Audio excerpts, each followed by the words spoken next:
Okay, so I'm going to lay this video out as a scenario. You're in a crisis. It may be a sudden crisis. It may be an ongoing crisis. It could be a sudden death in a family or an accident. It could be a catastrophic illness in someone that you weren't prepared for, or some kind of emergency that comes up quick or comes up really big and changes everything. Because we typically aren't prepared at these times, right? Because it does come up big and fast. When help comes, we take it. It's full bore trauma response, survival response time. That's what we do. And when we're fully into survival, discernment tends to take a back seat. So then in the midst of this crisis, help comes. It may come from someone that you aren't particularly fond of, maybe don't know very well, but may not even really like that much. And maybe you've even gotten narcissistic-y or antagonistic-y or just icky vibes from them. They may be the person in a family system that's the chronic family oxygen sucker or the chronic victim, but for whatever reason, they're the ones offering what you need at that moment. It could be anything. It could be a place to stay. It could be logistical support. It could be a ride. It could be a meal. You know, it could be a little bit of money, whatever it is. And you take it. And while crises can have really long tails of grief behind them and life change and healing after them, after the acute stage of a crisis passes, and that's usually about 4 to 6 weeks, frankly, we tend to adjust to whatever the new state of affairs is. We don't go back to normal. We go to whatever life is like after this crisis. And even sooner than that, though, sooner than that, 4 to 6 weeks, that desperation help that you took from someone, if it came from someone narcissistic or someone sort of narcissistic adjacent, you can now be found in the midst of your having to go through this crisis. You can find yourself in a really problematic dynamic because this person whose help you desperately needed and took because you desperately needed it and it was there. At the time, you might even look back and say, I was even a bit effusive, a bit funny, maybe even overly grateful for. You may even have felt or feel beholden to them. Not just like a quid pro quo that I owe you, but more of a, oh, I can't be mad at them for being a jerk or an a-hole or entitled or mean or manipulative or gaslighty or attention seeking. Like, let me hold back because they did help me in a pinch.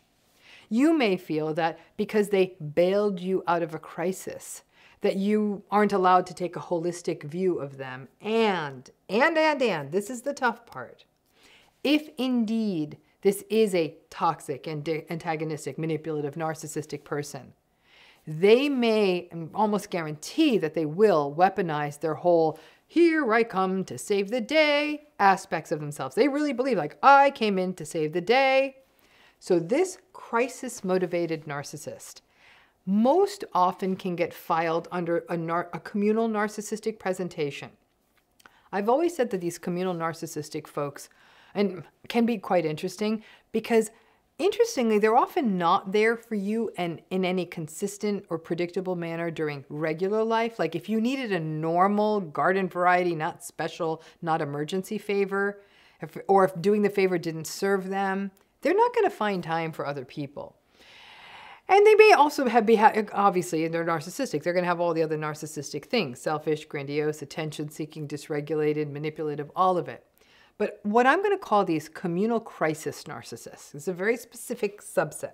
These communal crisis narcissists, they love an emergency. They come in like some kind of gaslighting Red Cross and let everyone know, I cleared my schedule to be here for you at this difficult time because it's an emergency. And like they really are like, look at me, let me tie up that cape around my neck.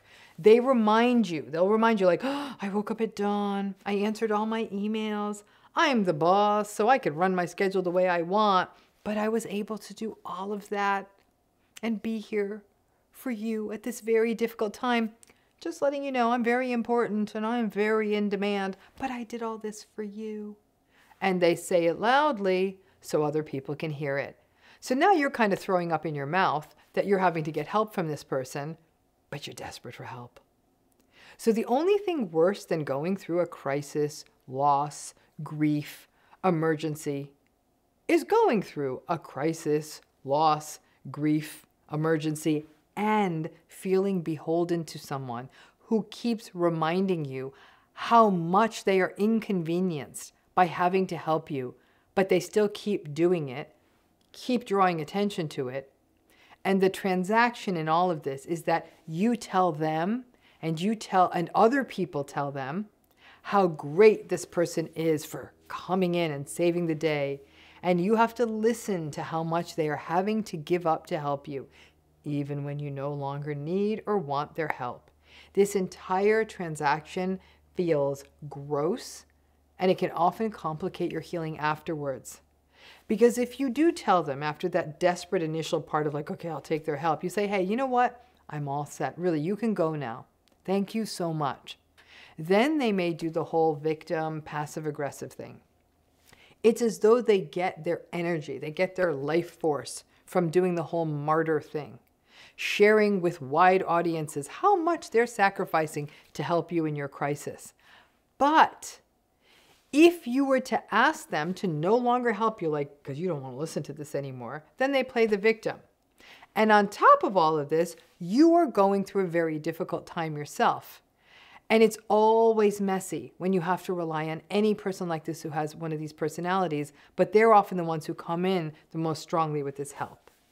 Now, what's interesting about the communal crisis narcissists is that they are often quite good at what I'm going to call performative logistics.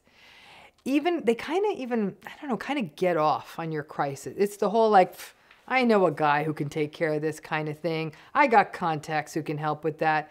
Again, in and of itself, people who can keep a cool head and get things done, I agree that that's great in a crisis, but that's not this. This communal crisis narcissist thing are people who are actually often quite difficult, perhaps downright toxic or narcissistic, but in this moment of your desperation, they're the ones who want to come in for the hero shot, and you may need their help. This can feel really rough if you've already done some real boundary setting, disengagement, hell, even in some cases, maybe some no contact or really low contact. And then the crisis happens and you're really trying to figure out what to do and how to get some help in something that you may not be able to manage alone. What communal crisis narcissists are not good at is reading the room. And that's mostly because they don't care. The performative crisis response, that's their thing. That's the communal crisis narcissist thing. Crises allow this type of narcissist to play at being savior, rescuer, martyr. I mean, ordinary things like picking you up from the car repair place when you need to get a brake job, or just keeping their mouths shut at the holiday dinner table. That's not that marquee martyr stuff they like. But in the middle of a huge emergency, that's their stage. And what that means is that your emotions in the midst of a real crisis that you're trying to manage, raw as they may be, your emotions won't be regarded in any way. If anything, the communal crisis narcissist may even get a little bit prickly and crunchy and surly with you if you aren't snapping out of it. Get out of that grief or thanking them enough for noticing what they're doing. You may have lost 3 family members and they'll come up to you and say, hey, come on, cheer up. Can't you see everything I'm doing for you? Nobody would ever do this for me. I'm taking off time from work to do this. So can't you see that all I'm doing for you? And this kind of idiocy is supposed to make you feel better, according to these people. And so this can all set up a unique form of fuckery in terms of a trauma bond. In a crisis, where grief and trauma responses abound, which they often do, we are raw. And in those crisis situations, typically we are looking for safety and some form of consistency. Sometimes we look for safety in unsafe places because our survival needs are at the top of the chain. And that can often look like basic level needs or logistics or someone just having to come in and take care of everything because you are so emotionally overwhelmed. So when this is done by the performative communal crisis narcissist, well, the price of admission, and there's always a price of admission in a narcissistic relationship, is basically them making a really dark moment in your life about them, because of course everything is about them. And that means things like you have to listen to their nonsense and even sometimes having to fake your emotions and moods and not only find yourself falling into that fawn trauma response to stay safe, but you may also engage in volitional fawning, what I call fluffing. Like, wow, you're the best. Gosh, no one's more helpful than you, just to ensure that this self-serving savior sticks around because you're so desperate for their help. The challenge with responses like fawning or fluffing, or frankly, any of the trauma responses, is that while they keep us alive and connected and attached, and may even get us out of perceived danger, or we somatically feel that we're out of danger, is that our trauma responses, sadly, can often leave us filled with shame afterwards. All of you fawners, and I'm right there with you, you know what I'm talking about. But it's the same even if our responses freeze or flee or frankly even fight.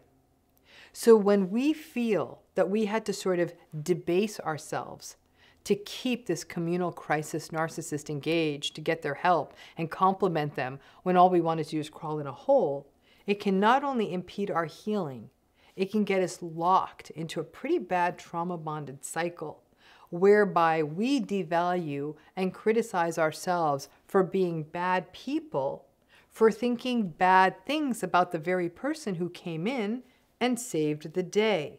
Even though they did it in a self-serving way, we feel that we are the jerks and the monsters for viewing them that way. And this can keep us stuck in relationships with them, perhaps even feeling like we have to pay off some sort of karmic or dharmic bet to them. And that may simply look like we have to continue to listen to their grandiose prattle or kiss their proverbial communal narcissistic ring and effusively thank them every time we hear from them. Or may, in the worst cases, depending on how little support you have, you may still have to rely on their support. And remember, they keep doing it not to help you, but to pump up this sense of saviorness in you. Now, it may still help you, but that's not their motivation. And all this other stuff, like them telling everyone what a savior they are, is sort of, again, that price of admission. And people may say, even years later, about these folks, they'll say, oh, I'm such a bad person. This person helped me so much when my kid was sick, or when our house burned down, or when my dad died, and now I don't want anything to do with them. Am I a user? No, you aren't. This communal crisis narcissist is tough because you are clear-headed in seeing it straight. And in situations like this, seeing it straight is uncomfortable as hell. Communal crisis narcissists love an emergency, and they love drawing attention to their emergency response, and may even wear their willingness to help other people in crisis as badges of honor. Like, look at what I've done for all of these people. The world at large that isn't seeing close up what's happening may prop them up and say, oh my gosh, they do so much. They give so much. They did so much for this one and that one. And you would be shocked at how much goodwill that can get the communal crisis narcissist. And I have watched countless people go through this dynamic, or I've been told about these situations. It is interesting. This one is now personal for me. I recently had to navigate this. I've gone through massive traumatic losses in my life recently, and I've experienced this firsthand. And I watch myself, the desperation, my fluffing, my fawning, and then having to be an audience to this kind of narcissistic prattle of not just one, but more than one communal crisis narcissist. And then frankly, the disgust, and in some cases, horror at the dichotomy of having to endure the BS to get absolutely essential help, and then feeling like I had to take like one of those psychological showers like people have to do when they're exposed to radioactivity to wash off the shame of having to engage in this way.